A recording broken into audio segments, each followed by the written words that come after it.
हम लोगों की सर समस्या ये है कि 95-34 SI का था, जिसमें 12 नवंबर से पेपर शुरू हुआ, 2 दिसंबर तक पेपर चला है।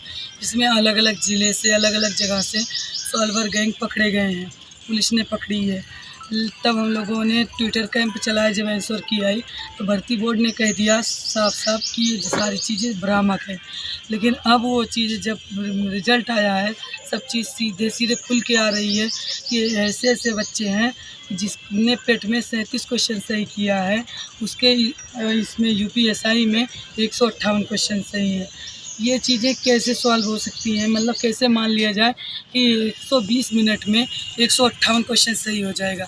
जो बच्चा पेट में हाई स्कूल का पेपर होता है, हाई स्कूल लेवल का, उसमें 37 क्वेश्चन सही कर पाया है। UPSI ग्रेजुएशन लेवल की एग्ज़ाम है, इसमें उसके 158 क्वेश्चन कैसे सही हैं? हम लोग भर्ती बोर्ड के पास ज्ञापन देने गए, तो भर्ती बोर्ड हमारे ज्ञापन को लेके रख देता है, और जब उससे हम लोग ये बोलते हैं कि हमें इसकी रिसीविंग दो, तो हमारी खिल्लियाँ उड़ाता, मजाक बनाता है, आप इसकी रिसीविंग जाके चौराहे से ले लो। हम भर्ती बोर्ड से ये सवाल करना चाहते हैं कि जिस एजेंसी से हमारा एग्ज़ाम करवाया गया UPSI का, ये 6 राज्यों में ऑलरेडी बैन है। MP में इसको व्यापक घोटाले के सज़ा दिया गया है, मतलब हाई कोर्ट ने इस पे पेनाल्टी 3 करोड़ का लगाई है।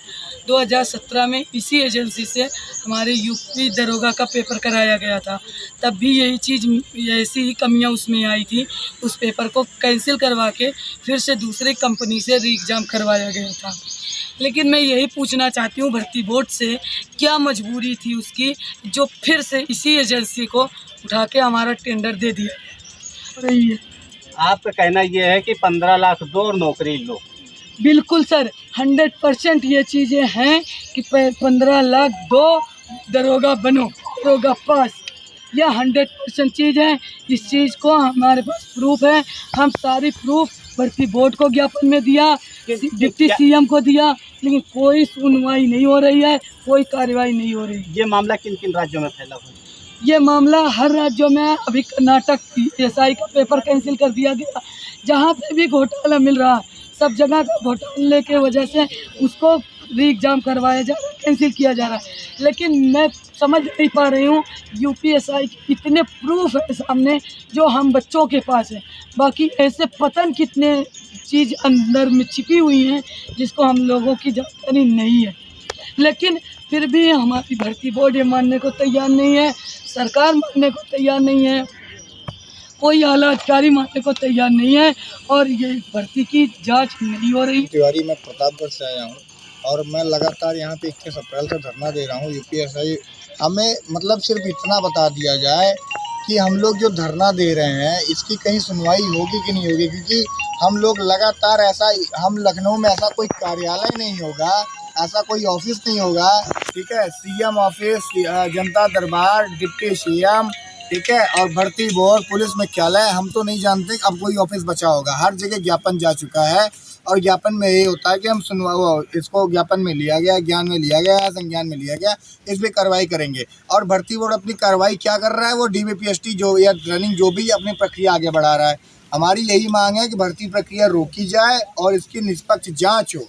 निष्पक्ष जांच में अगर धांधली पाई जाती है तो दोबारा परीक्षा कराई जाए। और हमारे लोग की जो मांग है वो कोई गलत मांग नहीं है, क्योंकि परीक्षा में धांधली अगर पाई जाती है तो दोबारा परीक्षा पता नहीं कितने एग्जाम की कराई गई है, पता नहीं कि एग्जाम की कराई जाती है। हम लोग कोई अलग से मांग नहीं कर रहे हैं, हम लोग तो यही कह रहे हैं कि अगर आरोप या सिद्ध हो जाता है तब आप इसकी जाँच कराइए और उसके बाद परीक्षा कराइए। आप इस समस्या को लेकर के क्या एक बार मुख्यमंत्री से मिले? हम समस्या अपनी, हम लगातार जनता दरबार कम से कम 5 से 10 बार जा चुके हैं। हमें जनता दरबार में CM योगी से मिलने नहीं दिया जाता। अधिकारी जब देखते हैं हमारे हाथ में, जब देखते हैं UPSI की अब वो एप्लीकेशन है तो तुरंत हमको रोक देते हैं, और ये भी कहते हैं, गेट पे ही कहते हैं कि ये एप्लीकेशन जायज़ नहीं है, ये एप्लीकेशन अंदर नहीं जाएगी। आप इसका रीज़न बताइए कि ये एप्लीकेशन अंदर क्यों नहीं जाएगी, ये एप्लीकेशन जायज़ क्यों नहीं है। अगर जनता दरबार लगता है तो जो जनता के लिए लगता है, तो जनता की जो भी समस्या होगी ये माननीय योगी तक पहुंचाने के लिए तो जनता दरबार लगता है। आप ये कैसे बोल रहे हो कि ये एप्लीकेशन जायज़ नहीं है, एप्लीकेशन अंदर नहीं जाएगी? आप इसका मतलब मिले हुए हो, आपको डर है कि एप्लीकेशन गई माननीय योगी जी के पास, उन्होंने संज्ञान में लिया, उन्होंने इसकी जांच कराई, तो आप भी इस धांधली के अंदर पाए मतलब जाओगे। आपका कहने का मतलब ये है कि जो उच्च अधिकारी हैं वो इस एजेंसी में शामिल है। जी बिल्कुल शामिल है, क्योंकि अधिकारी कोई भी चीज़ होती है तो वो अधिकारी के माध्यम से ही संपन्न होती है।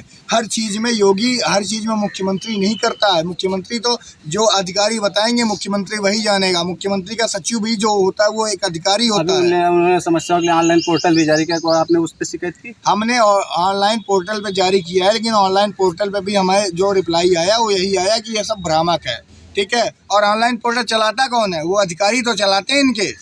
हमें तो सिर्फ इतना है कि हमें सिर्फ योगी जी के हाथ में ज्ञापन देना है, योगी जी के सामने अपनी बात रखनी है। आप मीडिया के माध्यम से आप क्या माननीय मुख्यमंत्री आदित्यनाथ योगी जी को आपने क्या पैगाम पहुंचाना चाहते हैं? मीडिया के माध्यम से हम यही पैगाम पहुंचाना चाहते हैं, अगर मेरी आवाज़ माननीय योगी जी तक पहुंच रही है तो हमें सिर्फ योगी जी से मिलने दिया जाए।